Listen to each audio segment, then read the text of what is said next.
سفر امروزه ما توسط نمایش به ولایت مختاری کوهستانی بدخشان صورت میگیرد. میخوایم این نوبت شما را با شرایط طبیعی و اقتصادی ناحیه روشن آشنا کنیم.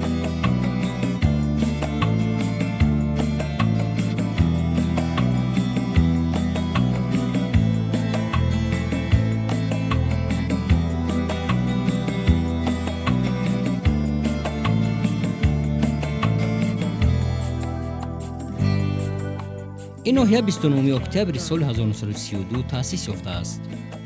مرکز ناحیه روشن شهرک ومر است که 67 کیلومتر شمالتر از شهر خاروخ در رسیدگاه رود برتنگ بر رود 5 جای گرفته است.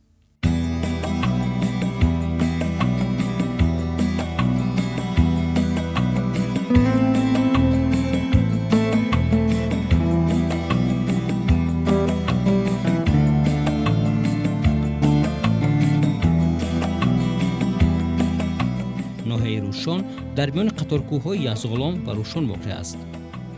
در شمال با ناحیه ونج، در شرق با ناحیه مرغاب، در جنوب با ناحیه شغنان تاجیکستان و در غرب با ولسواری شغنان ولایت بدخشان افغانستان هم مرز می باشد.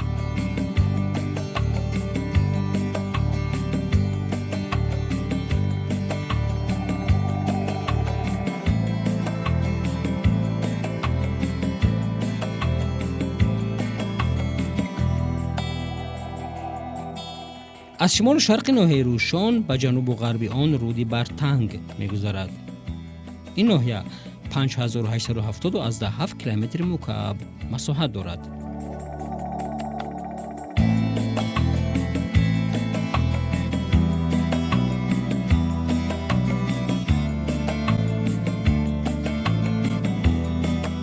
بنابر معلومات مورخان در عصرهای میانه و تا میانه عصر 19 روشن یک سرزمین مستقل بوده است.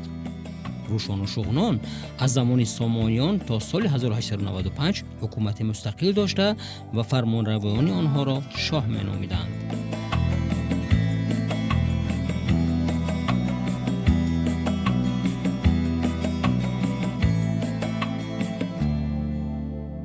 امروز ناحیه روشن یکی از ناحیه‌های کلانترین جمهوری است و باید گفت که ناحیه روشن در بین ناحیه‌های ولایت مختاری کوهستانی بدخشان یگانه ناحیه کشاورزی است.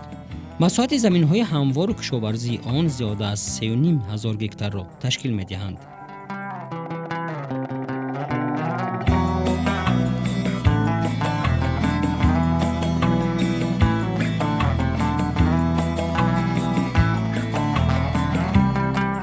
ساکنان در این زمین‌ها اساساً محصولات پالیزی و غله‌دانگی ها را کشت می‌کنند. از درختان میوه‌دار باشد اینجا توت، زردآلو، آلو، سیب، چهارمغز خوب نشو نما می‌یابند.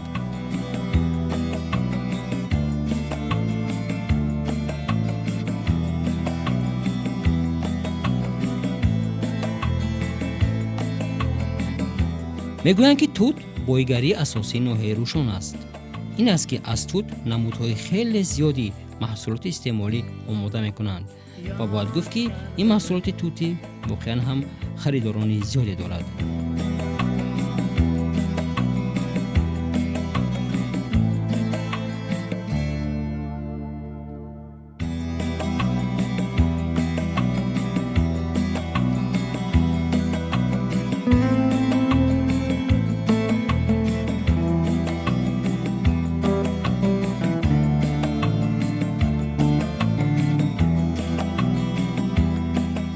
امروز ناحیه روشن خیلی آباد است و نمای مرکزی آن با بنیاد بناهای حاضر زمان و خوشتر نظر روا به چشم می رسد.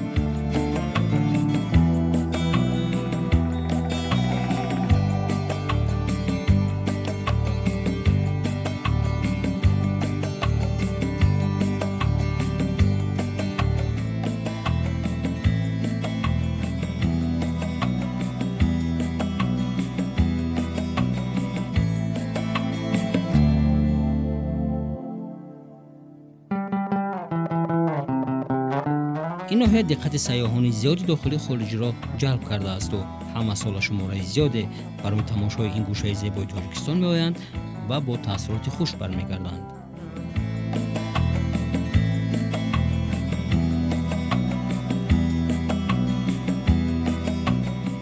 روشن نیست، چون دیگر ناحیه‌های تاجیکستان سال به سال ترقی میکند و باید گفت که یکی از گوشه‌های زیبایی تاجیکستان است.